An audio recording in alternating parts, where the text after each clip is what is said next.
शनिवार को नागपुर में कोरोना संक्रमितों के मौत का आंकड़ा 9,000 के पार चला गया। मुंबई, पुणे और ठाणे के बाद नागपुर राज्य का चौथा जिला है जहां 9,000 से अधिक कोरोना संक्रमितों की मौत हुई है। मुंबई, पुणे और ठाणे के बाद नागपुर राज्य के उन चुनिंदा शहरों की फहरिस्त में शामिल हो गया है जहां कोरोना से अब तक 9,000 से ज्यादा मौतें दर्ज हो चुकी हैं। शनिवार को 6 मौतों के साथ नागपुर में मृतकों का आंकड़ा 9,001 पर जा पहुंचा है। राज्य में कुल मौतों का 8.46% डेथ अकेले नागपुर जिले में दर्ज हो चुकी है। नागपुर में 11 मार्च 2020 को कोरोना का पहला मामला मिला था, जबकि 4 अप्रैल 2020 को कोरोना की पहली मौत दर्ज हुई थी। पिछले साल के मुकाबले इस साल का कोरोना से मौत का तांडव अधिक रहा। हालांकि साल की शुरुआत में कोरोना की स्थिति नियंत्रण में रही। इस दौरान मौतों की संख्या औसतन 7 से 10 पर ही रही।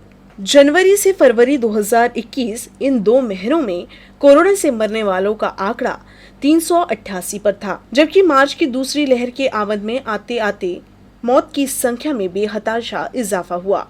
30 मार्च तक नागपुर में कोरोना से मरने वालों की संख्या 5,040 पर रही थी।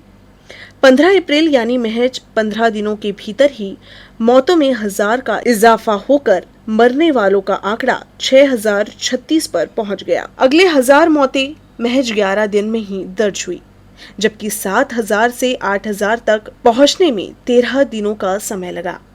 8 मई तक नागपुर में कोरोना संक्रमण से 8,069 लोग अपनी जान गंवा चुके थे।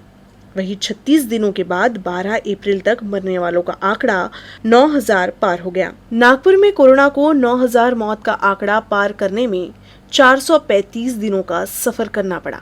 इस दौरान इलाज के अभाव से हमने कई लोगों को दम तोड़ते हुए भी देखा। शमशानों, कब्रिस्तान के बाहर शवों की लंबी लंबी कतारें भी देखी। एक के बाद एक जलती चिताओं का खौफनाक मंजर के हम सभी गवाह बने। हालांकि अब वो डरावनी हकीकत का समय बीत चुका है और उसी हकीकत से हम उबर भी रहे हैं और कई दिनों के लॉकडाउन के बाद अब स्थिति नियंत्रण में है।